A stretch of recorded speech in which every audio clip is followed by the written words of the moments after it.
भगवान मथुरा से उज्जैन पधारे थे। कहाँ पधारे थे? उज्जैन गुरुकुल सांदीपनि ऋषि के आश्रम में भगवान ने शिक्षा को पाया, दीक्षा ली थी। पुनः भगवान जब महाराज यहाँ पधारे थे, यहाँ इनकी एक मैत्री हुई थी सुदामा जी महाराज से। बोले सुदामा जी महाराज की। यहाँ भी क्रम सिखाया जाता है कि महाराज अपने को जो मिला है, अगर किसी का हक है तो उसे देना चाहिए, हमें उसको खाना। किसी का हक मत खाओ। अगर आप किसी का अधिकार चुरा लेते हैं तो फिर आपको उसको महाराज देना पड़ेगा। तो संत बड़ा सुंदर कहते हैं, भगवान पुनः मथुरा पधारे। कंस की 2 पत्नी थी, अस्ति और प्राप्ति। शिकायत की पिताजी से जाकर। पिता कौन था? जोर से बोलो। कल थे ना कथा में? जरासंध। जरासंध ने आक्रमण किया मथुरा पर। भगवान ने जरासंध को पराजित कर दिया। 1 बार, 2 बार, 17 बार। जरासंध को हराना ही है कि कुछ भी हो, कृष्ण को पराजित करना है। कृष्ण की कमजोरी क्या है पता करो। क्यों जलगांव वालों, क्या कमजोरी है कृष्ण की? ये जरासंध सोच रहा है मन में। कृष्ण के कोई तो कमजोरी होगी। कृष्ण का अवतार क्यों हुआ है? विप्र धेनु सुर संत हित।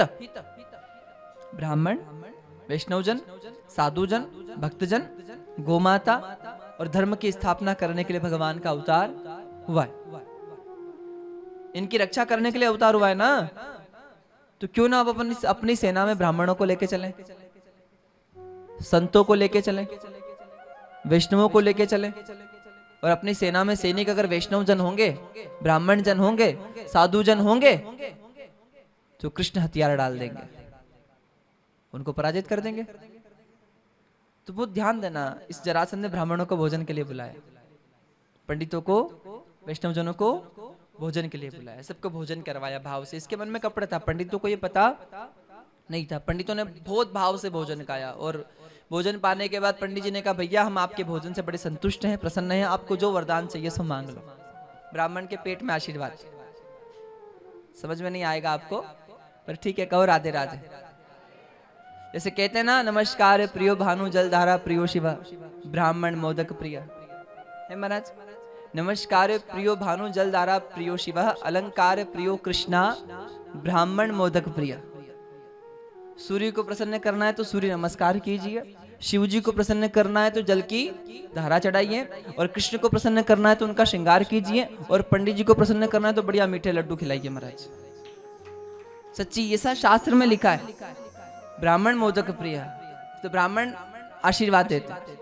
तो पंडित जी लोगों को बुलाया जरासंध ने और भोजन करवाया। पंडित जी लोगों ने कहा, भैया आपके यहाँ भोजन करके हम संतुष्ट हैं, आशीर्वाद मांगो। बोले पहले वचन दो, हम जो मांगेंगे आपको देना पड़ेगा। ब्राह्मणों ने कहा, हाँ भैया हमने आपसे कहा है, हमने जो कहा है जो कह दिया। ब्रह्म वाक्य जनार्दनम, हमारी वाणी भगवान की वाणी, आप कहिए।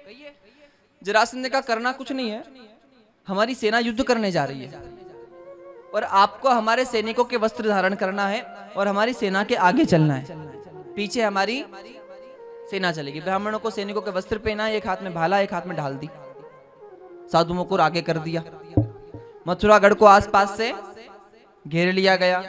अगर भगवान के शस्त्रधारी सैनिक शस्त्र छोड़ते तो पहले बाण किसको लगते? भगवान का अवतार क्यों हुआ है? इनकी रक्षा करने के लिए, इन पर बाण चलाने के लिए नहीं हुआ है। तो यहां संत कहते हैं कि भगवान श्री द्वारिकाधीश जी सोचते हैं कि चलो पंडितों का कल्याण हो तो रण छोड़ना ही अच्छा है। कोई भी रण छोड़कर जाता है क्या? रण छोड़ना अच्छी बात है क्या? पर भगवान ने संतों की रक्षा के लिए, ब्राह्मणों की रक्षा के लिए रण छोड़ना भी स्वीकार किया। और 18वीं बार जरासंध आया तब भगवान रण छोड़ राय हुए। बोलो रण छोड़ राय भगवान की, भक्त और भगवान की।